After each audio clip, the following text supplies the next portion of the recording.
அஸ்ஸலாமு அலைக்கும் வரஹ்மத்துல்லாஹி வபரகாத்துஹு.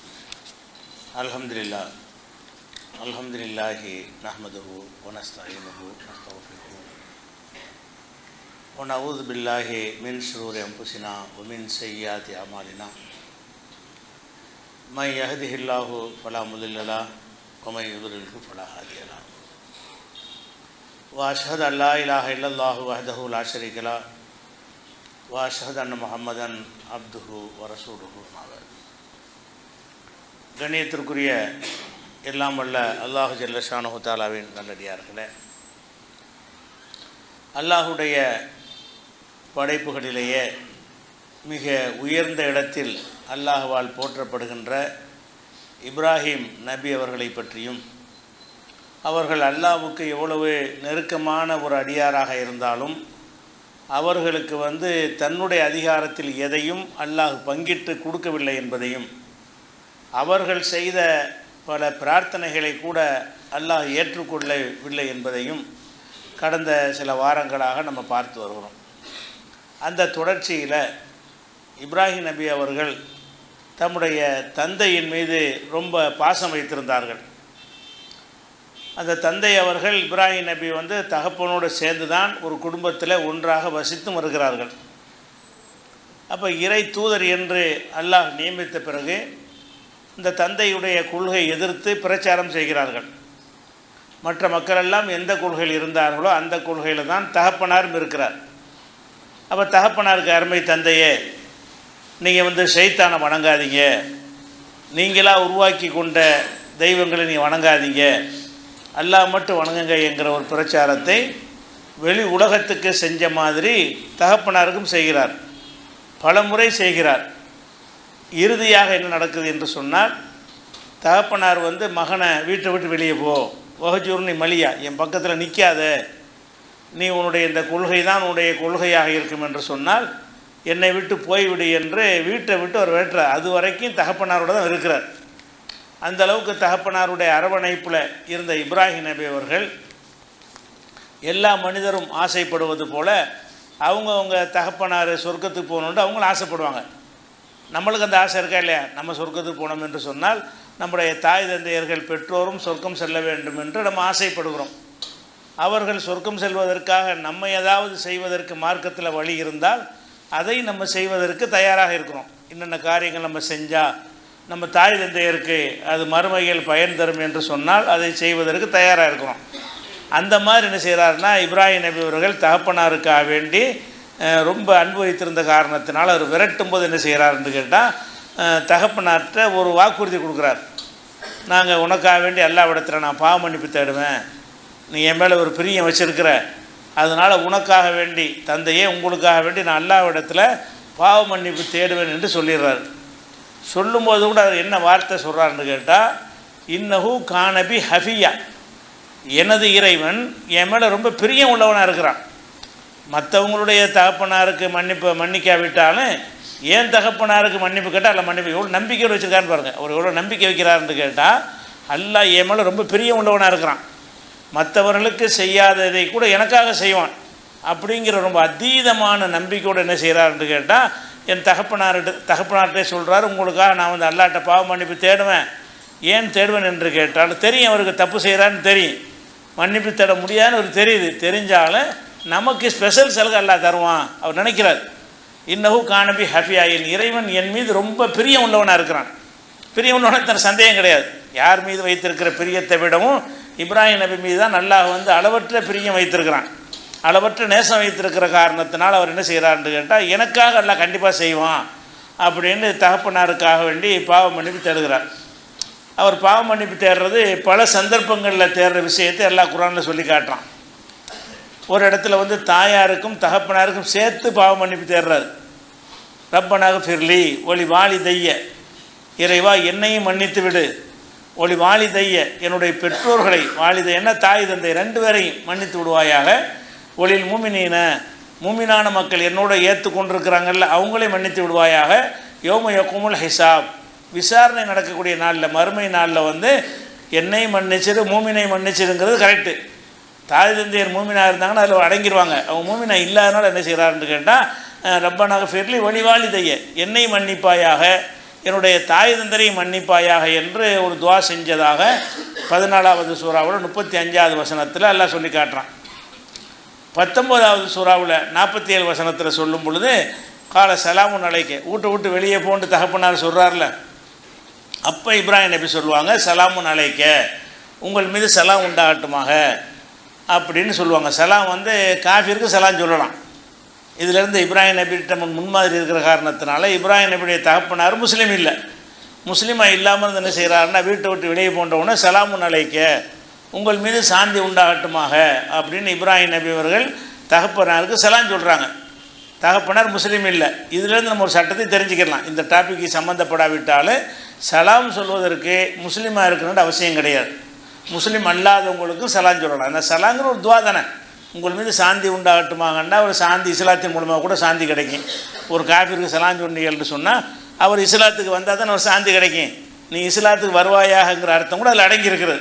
அதனால் முஸ்லீம் அல்லாதவருக்காக கூட நம்ம என்ன செய்யலாம், சலாம் சொல்லலாம். அதுபோக இப்ராஹிம் நபி ஒரு விஷயத்தை செஞ்சார்கள்னு வந்துருச்சுன்னா நம்மளும் பின்பற்றலாம். ஏன்னா அல்லாஹ்வுடைய கட்டளை என்னன்னு கேட்டால், இத்தபி மில்லத்தை இப்ராஹிம ஹனீஃபா, இப்ராஹிமுடைய மார்க்கத்தை நீ பின்பற்ற வேண்டும். அந்த ஒரு விஷயத்தை தவிர, தகப்பனாருக்கு பாவ மன்னிப்பு கேட்டார்ல, அது தவிரன்னு ஒரு அல்லாஹ் சொல்லிடுறான். மற்ற எல்லா விஷயங்கள்லையும் இப்ராஹிம் நபியை நம்ம பின்பற்றுவது நம்ம கட்டாய கடமை இருக்குது.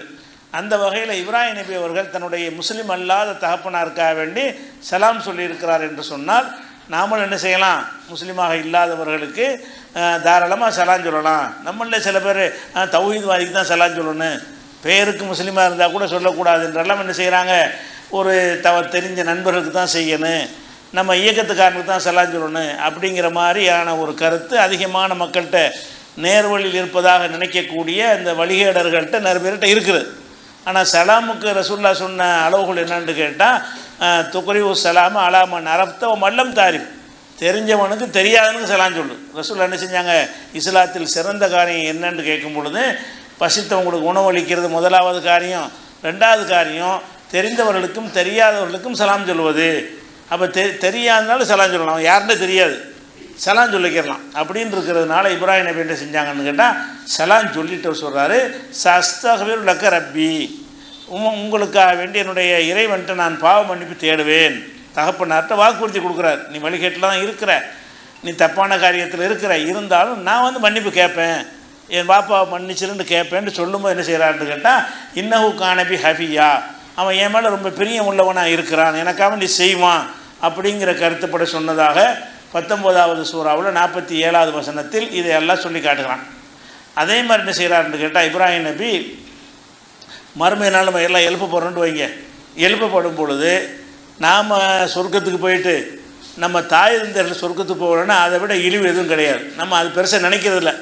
இழிவுலே பெரிய இழிவு என்னன்னு கேட்டால், நாம் சொர்க்கத்துக்கு போய்விட்டு நம்முடைய பெற்றோர்கள் நரகத்துக்கு நம்ம கண்ணு முன்னாடி இழுத்துட்டு போகப்பட்டாங்கன்னு வைங்க, அதுதான் இழிவுலேயே பெரிய மோசமான ஒரு இழிவு.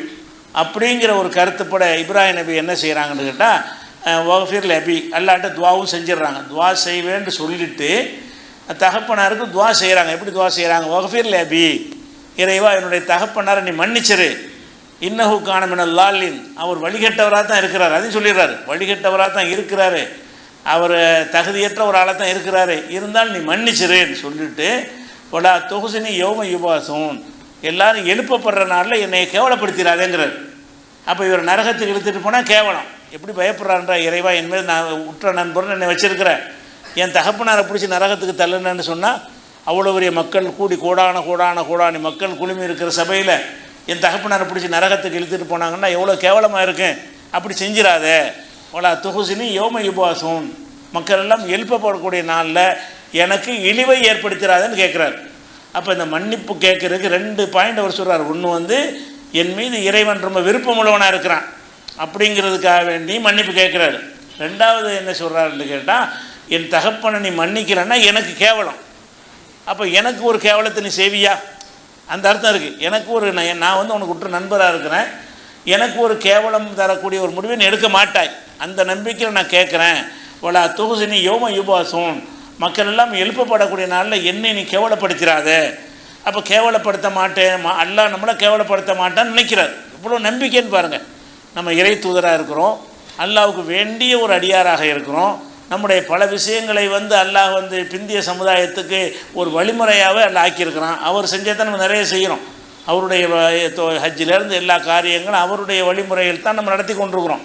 இப்படியெல்லாம் ஒரு அந்தஸ்தை கொடுத்ததுனால அவர் என்ன நினைக்கிறாருன்னு கேட்டால், நமக்கு ஸ்பெஷல் சலுகை இருக்குன்னு நினைக்கிறார். அவர் நினைக்கிறாரு, நமக்கு ஸ்பெஷல் சலுகை அல்லாட்ட இருக்குது. ஏன்னு கேட்டால் நம்மளை பிரியம் யாரையும் விட அதிகமான பிரியம் வச்சுருக்கிறான். ஒன்று.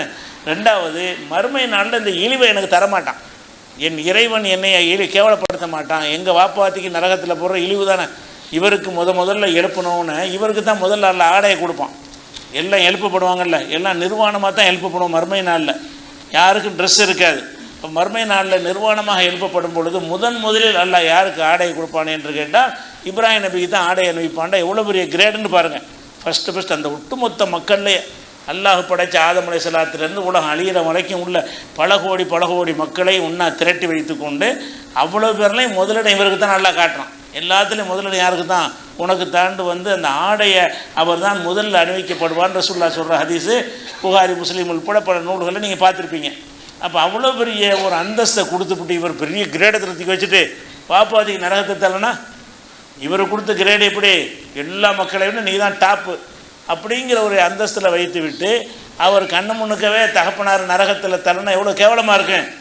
அந்த கேவலத்தை நீ எனக்கு ஏற்படுத்த மாட்டாய் நம்புறார். லா துஹ்ஸினி யௌம யுபஅஸூன் எழுப்பப்படுற நாளையில் வந்து எனக்கு இழிவாக்கிறாத. அப்போ எனக்கு இழிவு தரக்கூடாது என்பதற்காக வேண்டிய அவர் மன்னிச்சிருக்கிறார். அதன் அர்த்தம் அவர் செஞ்ச தப்பாக இருந்தாலும் எனக்கு ஒரு இழிவு வரும்ல. நான் உன்னுடைய கலியில் உற்ற நண்பராக இருக்கிறேன்ல, எனக்கும் ஒரு இழிவு வரக்கூடாது என்பதற்காக எனக்காக நீ செய்யுங்கிறார். சுருக்கமாக போனால் நீ செய்கிறது உன் கொள்கையாக இல்லாட்டாலும் அந்த பாலிஸ் இல்லாட்டாலும் எனக்காக நீ செஞ்சிரு. ஏன்னா எனக்கு ஒரு இழிவு வரக்கூடாது அப்படின்னா அவர் என்ன நம்புகிறாரு?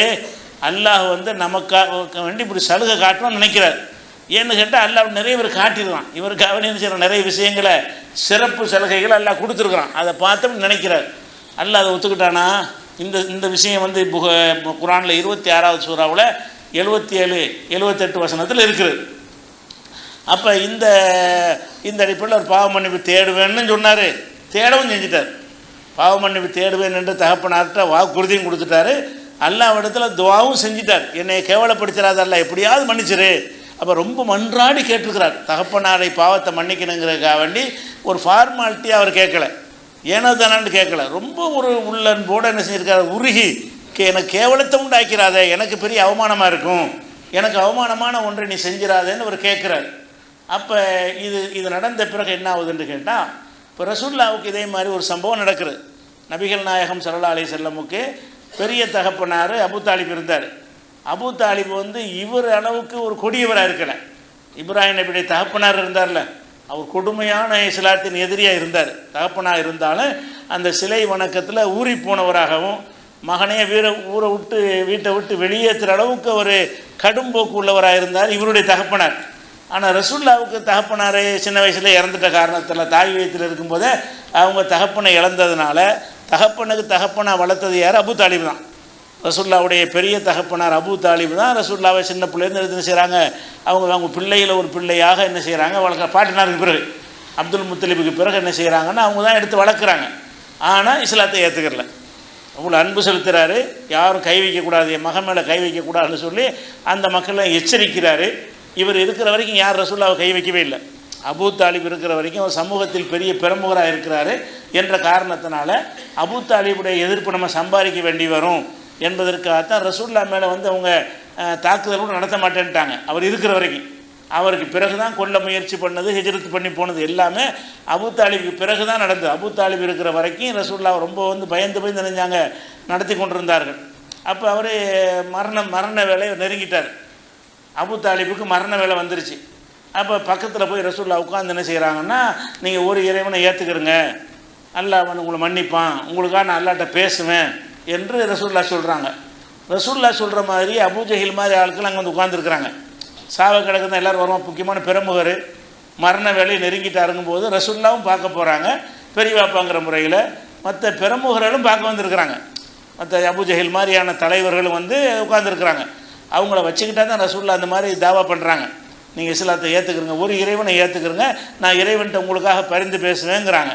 அப்போ அவர் அபூ ஜஹில் என்ன பண்ணுறான்னு கேட்டால், முகமது நீ வந்து உங்கள் பையன் சொல்ல கேட்காத, உங்கள் அப்பம் பாட்டன் எந்த வழியில் இறந்தாங்களோ அந்த வழியில் நீ மூத்தா போ. உங்கள் அப்பம் பாட்டன் எதில் இருந்தாங்க? சிலை வணங்கிகளாக இருந்தாங்க. உன்னுடைய தகப்பனார் அப்துல் முத்தலிப் ஆகட்டும், அவருடைய தகப்பனார் அப்துல் முனாஃப் ஆகட்டும், எல்லாருமே அவங்க அப்பம் பாட்டன்லாம் யாராக இருந்தாங்க? அவங்களெல்லாம் வந்து பல தெய்வ வணக்கத்தில் இருந்தாங்க. நீனும் அதில் தான் நீ மூத்தா போகணும், புது மார்க்கத்தை ஏற்றுக்கிட்டு நீ மரணிச்சிடாதேன்னு சொல்லி அவர்கள் ஒரு பயான் பண்ணுறாங்க. ரசூலுல்லாஹ் ஒரு பக்கம் பயான் பண்ணுறாங்க. அது முடிஞ்சோன்னு அவங்க ஆரம்பிக்கிறாங்க பயானை. நீ எப்படிலாம் வச்சு கேட்டுறாத, ஒரு இறைவனை ஏற்றுக்கிறாத, நம்முடைய பாரம்பரியத்தை விட்டுறாதுன்னு சொல்லி அவங்க பிரச்சாரம் பண்ணுறாங்க. ரெண்டும் மாறி மாறி அபு தாலிபை குழப்புற மாதிரி பிரச்சாரம் நடந்து கொண்டு இருக்குது. இறுதியாக நினைஞ்சிட்டார் அவர் வந்து நான் என் அப்பம்பாட்ட வழியில் மூத்தா போகிறேன்னு சொல்லிட்டு மண்டையை போட்டார். அவர் ரசூலுல்லாஹ் சொன்னால் ஏற்றுக்கிறல. அப்போ ரசூல் ஸல்லல்லாஹு அலைஹி வஸல்லம் அவ்வளோ அன்பு. அதில் ஒரு பாடம் இருக்குது நமக்கு. ஒரு பெரியார் சொன்னால், நல்லவர் சொன்னால் நேர்வழி பெற்றுனா நினைக்கிறாங்கல்ல, அதெல்லாம் கிடையாது. ரசூலுல்லாஹை விட பெரிய தகப்பனார் அப்படி சொல்கிறான் கேட்க மாட்டேன்ட்டார. ரசூல் ஸல்லல்லாஹு அலைஹி வஸல்லம் பெரிய தகப்பனாருக்காக அவ்வளோ எடுத்து சொல்கிறாங்க. அல்லாஹ்வுடைய ரசூலாக இருந்துக்கிட்டு சொல்கிறாங்க. அபூஜஹல் சொல்ல ஈடுபட்டுருக்கு, இவர் சொல்ல ஈடுபடலை. அபூஜஹல் சொல்லு தான் அவருடைய உள்ளத்தில் போய் சேர்ந்துச்சே தவிர ரசூலுல்லாஹ் செஞ்ச சொல்லி சேரல. இவங்க நினைக்கிறாங்கல்ல ஷேഖ് முடியுதுன்னு. அந்த ஷேகுமார்கள் நமக்கு சில அறிவுரை சொன்னாங்கன்னா அப்படி உள்ளத்தை தைக்கிற அளவுக்கு சொல்லிடுவாங்க, நம்மளை பக்குவப்படுத்திடுவாங்க என்றெல்லாம் நினைக்கிறாங்களா. அதெல்லாம் பொய்ங்கிறது இது ஒரு சம்பவம் ஆதாரம். ரசூல் ஸல்லல்லாஹு அலைஹி வஸல்லம் அவர்கள் இப்போ இவருக்காக வேண்டி ரொம்ப பெரிய வச்சுருந்தாங்க. ஏன்னா அவ்வளோ சப்போர்ட் பண்ணார். சின்ன குழந்தையிலேருந்து எடுத்து வீட்டில் ஒரு பிள்ளையை எடுத்து வளர்த்து ஆளாக்கி தொழிலை கற்றுக் கொடுத்து சின்ன வயசில் வியாபாரத்துக்குலாம் அவர் தானே கூட்டிகிட்டு போனார். அவரை வியாபாரியாக ரசூலுல்லாஹ் இருந்தாங்கலாம் படிக்கிறமே அதெல்லாம் உண்டாக்குனது அபூ தாலிப் தானே. எல்லா வகையிலையும் உறுதுணையாக இருந்தும் கூட அவருக்கு எவ்வளோ அக்கறையாக ஒரு பொறுப்பாக அவருக்கு தாவா செஞ்சுருப்பாங்க, ஆசைப்பட்டிருப்பாங்க. நெசமாக வரணும்னு உளப்பூர்வமாக செஞ்சாங்கல்ல, அது ஈடுபடலையே. அல்லாஹ்வுடைய அல்லாஹ் யாருக்கு நேர்வழி காட்டணும்னு அவர் தான் வருவாரே தவிர ரசூலுல்லாஹ் சொன்னதுனால உடனே வந்துடுவாங்கன்னு கிடையாது. அப்போ மூத்தாயிடுறார். அந்த இடத்துல என்ன செய்கிறான்னு கேட்டால் 2 வசனத்தை அல்லாஹ் வந்து இறக்குறான். என்ன இறக்குறான்னு கேட்டால், இன்னக்கலா தஹதி மன் அஹ்பப்த, நீ விரும்பினாலுக்குலாம் நேர்வழி காட்ட முடியாது. முகம்மதே சொல்கிற வேலை தான் உமக்கு. அவர் நேர்வழிக்கு வருவார் என்று நான் டிசைட் பண்ணியிருந்தால் தான் அவர் வருவார். நான் டிசைட் பண்ணலைன்னு சொன்னால் நீ போய் விடிய விடிய சொன்னாலும் அவர் வரமாட்டார். இன்னக்கலா தஹதி மன் அஹ்பப்த, நீ விரும்பின ஆளுக்கு நேர்வழி காட்ட உன்னால் முடியாது. உலாக்கின் அல்லாஹ் யஹதி மையஷா, அல்லாஹ் வந்து அவன் ஆடியவருக்கு அவன் தான் நேர்வழி காட்டுவான் என்று ஒரு வசனத்தை இறக்கி, உன் சொல்ல அவர் கேட்கலன்னு கவலைப்படாத, ஏன்னா உன் கையில் ஒன்று போல, உன் கடமை நீ செஞ்சுட்ட கரெக்டாக. ஒரு ஆள் நேர்வழிக்கு வரணுமா வரக்கூடாதா என்று நான் தான் முடிவு பண்ணுவேன். ஏன் முடிவில் அவர் வரக்கூடாதுன்னு இருக்குது. அதனால் நீ உன் மேலே எந்த குறையும் இல்லை என்று சொல்லி அல்லாஹ் நினச்சிட்டான். அந்த ஒரு வசனத்தை இறக்கிட்டான். அதே மாதிரி என்ன செய்கிறாங்கன்னா, நம்ம சில காஃபிரா இறந்துட்டாரு, நம்ம வந்து அவருக்காக பாவ மன்னிப்பு தேடணும்னு மனசில் நினைக்கிறாங்க. இந்த இப்ராஹிம் நபிக்கு மாதிரி அவங்களுக்கு மனசில் ஓடும்ல. இப்ராஹிம் நபிக்கு வாப்பா ஒன்றும் பெருசாக செய்யலை, வீட்டில் வச்சுருந்தார். ஆனால் இவர் நிறைய செஞ்சவர். அபூ தாலிபு ரசூல் ஸல்லல்லாஹு அலைஹி வஸல்லம் அவர்களுக்காக வேண்டி அதிகமாக துன்யாவுடைய விஷயத்திலையும் என் தாவாவுடைய விஷயத்திலையும் உறுதுணை நின்றார். இவர் பிரச்சாரம் பண்ணுவதற்கு கூட அவருக்கு பயந்து கொண்டு தான் அவர் வந்து உணர்ச்சாமல் விட்டு வச்சுருந்தாங்க. ஒரு வகையில் பிரச்சாரம் செய்வதற்கு கூட அவர் ஒரு காரணகர்த்தாவாக பக்கபலமாக இருந்தார்ல. அப்படிலாம் இருந்தாலும் ரசூலுல்லாஹ் மனசில் என்ன நினைக்கிறாங்கன்னு கேட்டால், நம்ம வந்து ஒரு பாவ மன்னிப்பு தேடுவோம், நமக்கு எல்லாம் கேட்காம இருப்பானா, நம்ம பெரிய வாப்பாவுக்கு பாவ மன்னிப்பு தேடுவோமேன்று இப்ராஹிம் நபி நினைச்ச மாதிரி ரசூலுல்லாஹ் நினைக்கிறாங்க. அதை பற்றி அல்லாஹ் அந்த வசனத்தை அப்போ இறக்குறான். 9வது சூறாவில் 113வது வசனத்தில் என்ன வருதுன்னு கேட்டால், மாக்கானில் நபிக்கு அனுமதி கிடையாது. ரசூலுல்லாஹ் பாவ மன்னிப்பு நினச்சி விட்டாங்க. அல்லாஹ் என்ன செய்கிறான், மாக்கானில் நபிக்கு அனுமதி கிடையாது. உள்ளதின் ஆமனும் மூமின்களுக்கும் அனுமதி கிடையாது. எஸ்தக்ஃபிருலில் முஷ்ரிக்கீன, இணை கற்பிப்பவர்களுக்கு பாவ மன்னிப்பு தேடுவது கிடையாது. இணை கற்பிக்கிற ஆளுக்கு பாவ மன்னிப்பு தேடுவது நபிக்கு அனுமதி கிடையாது, மூமின்களுக்கும் அனுமதி கிடையாது. உளவுக்கானும் உளிய குர்பா, அவங்க எவ்வளவு நெருக்கமாக இருந்தாலும் சரி, அவங்க எவ்வளவு நெருங்கிய ஆட்களாக இருந்தாலும் சரி, பெரிய வாப்பா இல்லை வாப்பாக இருந்தாலும் சரி தான், அதுக்கு அனுமதி கிடையாது. மின்பாதி மாத்த பையனலகும் அன்னகும் அஸ்ஹாபுல் ஜஹீம், அவங்க நரகவாசிகள் என்று தெரிந்ததற்கு பிறகு, நரகவாசி தானே அல்லாஹ்வை ஏற்றுக்கிறார், நரகவாசி தானே, ஷிர்க் வச்சே நரகவாசி தானே. அப்போ நரகவாசிகள் என்று தெளிவானதற்கு பிறகு அவங்களுக்காக பாவ மன்னிப்பு கேட்குற உரிமை நபிக்கும் கிடையாது, மூமினும் கிடையாது. நல்லா சொல்லிவிட்டான். சொன்னவுடனே எல்லாருக்கும் ஒரு சந்தேகம் வர, இப்ராஹிம் நபி மட்டும் வாப்பாவை கேட்டார, அது எப்படின்னு சந்தேகம் வரும்ல. அடுத்த வசனத்தை அதை சேர்க்குறான்ல, ஒமாக்கான இஸ்திக்பார் இப்ராஹிம் அலி அபிஹி, இப்ராஹிம் தன் தகப்பனாருக்கு பாவ மன்னிப்பு கேட்டார்ல, அது இல்லா மோயிதத்தில் ஒரு வாக்குறுதி அளித்த காரணத்தினால் கேட்டுவிட்டார். லம்மா தபையனலகு அன்னகும் அதுவும் இல்லா, அவர் நம்ம அல்லாவுக்கு எதிரி என்று, தகப்பனார் வந்து அல்லாவுக்கு எதிரி என்று தெரிந்த பிறகு தபர்ரா மின்ஹு, அதிலிருந்து இப்ராஹிம் விலகி விட்டார். அதை வச்சுக்கிட்டு கேட்டுக்கூடாதுங்கிறான் அல்ல. இப்ராஹிம் நபி கேட்டார் இல்லையா, அதை வச்சுக்கிட்டு என்கிட்ட அபு தாலிபு கேட்டுக்கூடாத. ஏன்னு கேட்டால் இப்ராஹிம் நபி விளங்காமல் கேட்டுவிட்டு இறைவா நான் தெரியாமல் கேட்டேன்னு மன்னிப்பு கேட்டார். இறைவா நான் இவர் மேலே இவ்வளோ கோபமாக இருக்கணும்னு தெரியலை, எனக்கா நீ செஞ்சுவேன்னு நான் நினச்சேன், எனக்கா நீ கருணை காட்டுன்னு நினச்சி கேட்டுவிட்டேன் அப்படின்னு சொல்லி தான் பாவ மன்னிப்பு கேட்டதை வாபஸ் வாங்கிட்டார் இப்ராஹிம் நபி. அதனால் இப்ராஹிம் நபி பாவ மன்னிப்பு தேடினார் என்பதை வைத்து கொண்டு நம்ம அபு தாலிபு கேட்கணும்னு நினச்சிடாத. அதுதான் இதை சொல்லி காட்டுறான். இப்ராஹிம் நபி எப்படி கேட்டுறான், மாக்கான இஸ்திக்ஃபார் இப்ராஹிம் அலி அபி, இப்ராஹிம் அவர்கள் தன்னுடைய தகப்பனாருக்கு பாவ மன்னிப்பு தேடியது இல்லா மோவிதத்தின் வாதகா ஐயாகும், அவருக்கு ஒரு வாக்குறுதி அளித்த காரணத்தினால் அப்படி கேட்டுவிட்டார்.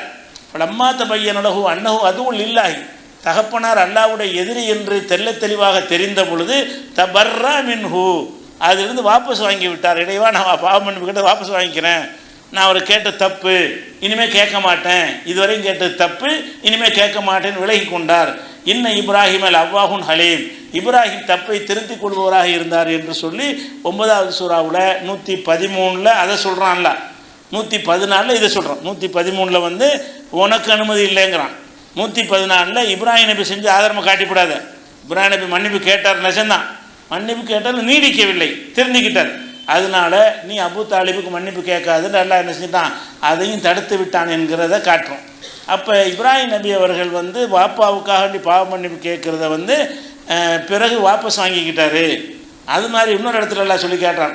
60வது சூறாவில் 4வது வசனத்தில் இதே மாதிரியான ஒரு செய்தி வருகிறது. எப்படி வருதுன்னா, அது காணத்திலக்கும் உஸ்வத்துன் ஹசனத்துன், உங்களுக்கு அழகான முன்மாதிரி இருக்கிறது. யாரிடத்தில் முன்மாதிரி இருக்கிறால் ஃபி இப்ராஹிம் உள்ளதீனமாகும், இப்ராஹிமிடத்திலும் அவரோடு இருந்தார்கள் கொள்கை சகோதரர்கள் அவர்களிடத்திலும் உங்களுக்கு அழகான முன்மாதிரி இருக்கிறது. இப்ராஹிம்கிட்டே முன்மாதிரி, அவரோடு சஹாபிகள் இருந்தாங்கள்ல அவங்கள்ட்ட முன்மாதிரி இருக்குது.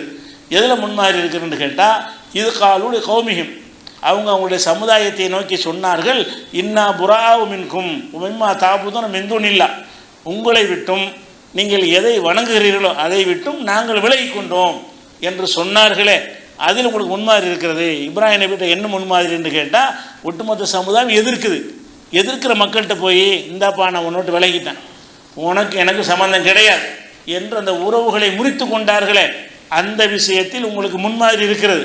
கஃபர்னாபிக்கும், நாங்கள் உங்களை நிராகரிக்கிறோம். ஓ பதா பைனனா ஓ பைனக்கும் அதாவத்துல் பகலா அபதா, இனி காலத்துக்கு உனக்கும் நமக்கும் பகை தான்.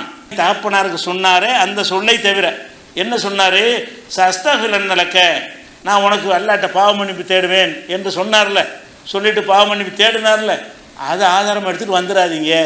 அந்த ஒன்றில் மட்டும் அவர் முன்மாதிரி இல்லை, அவர் தப்பான முடிவை எடுத்தார், அல்லாஹ் கண்டித்தவனை திருந்தி கொண்டார் அப்படின்னு அல்லாஹ் சொல்லி காட்டுறான். இது 60வது சூறாவில் 4வது வசனத்தில் இருக்குது.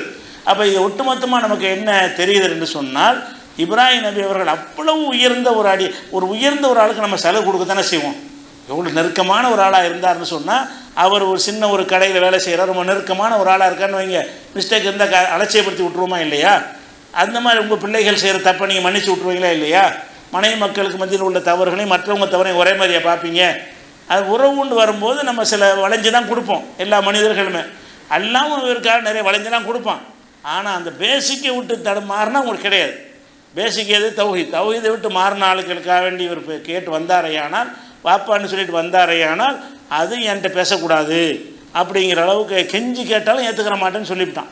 அப்போ இந்த வரலாறு நம்ம என்ன விளங்குறோம் என்று கேட்டால், எவ்வளோ பெரிய நபிமார்களாக இருந்தாலும் சரி தான், அவங்களுக்கு எந்த அதிகாரம் கிடையாது. உலகத்தில் வாழுகிற காலத்து எந்த ஒரு பவரையும் கொடுத்து நீங்கள் விரும்பினதை செஞ்சுக்கிறீங்கன்னு 1% எல்லாம் கொடுத்துருக்கானா? இன்றைக்கி உலகம் பூரா நாரிக்கிட்டு இருக்க ஒரு விஷயத்தை, ஒரு பாதிரியாரை பற்றிய பல விஷயங்கள்லாம் செய்திகள்லாம் ஓடிக்கிட்டு இருக்குது. எல்லாம் எந்த பேசிக்கில் வருதுங்கிறீங்க? மனிதன் கடவுளாக இருக்கிறான், அதில் தான் வருது எல்லாமே. எல்லாம் என்னது, ஒரு மனிதன் கடவுள் வந்து பேசுவார், தெய்வ வாக்கு சொல்லுவார், அவர் மூலமாக தான் நம்ம கடவுளை நெருங்க முடியும் அப்படின்னு அந்த இடைத்தரகர் வைத்ததுனால தானே ஒட்டுமொத்தமாக இன்றைக்கி பெரிய ஒரு கேவலமான நிலையெல்லாம் ஏற்பட்டிருக்கிறது. அது உங்களுக்கு ஏற்படல, இஸ்லாமியர்களுக்கு யாருக்கு ஏற்படும்?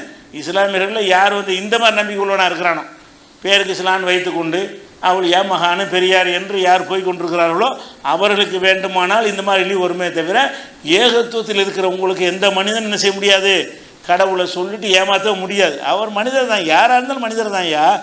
அப்படிங்கிற ஒரு நிலையை வந்து இன்றைக்கி இந்த இப்ராஹிம் நபியுடைய இந்த வரலாறை வந்து ஆழமாக பதிவு வைத்து கொண்டீர்களே. ஆனால் வேறு வேறு சமுதாயங்கள் சந்திக்கிற எந்த இழிவும் உங்களுக்கு வராது.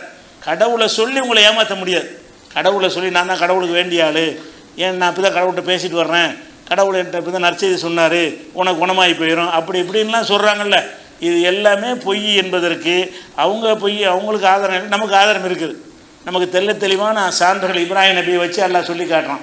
இப்படி பல நபிமார்களை பற்றின விஷயங்கள் இருக்கிறது. இன்ஷா அல்லாஹ் அவற்றை நம்ம அடுத்தடுத்த வாரங்களில் பார்க்கலாம். அஸ்ஸலாமு அலைக்கும்.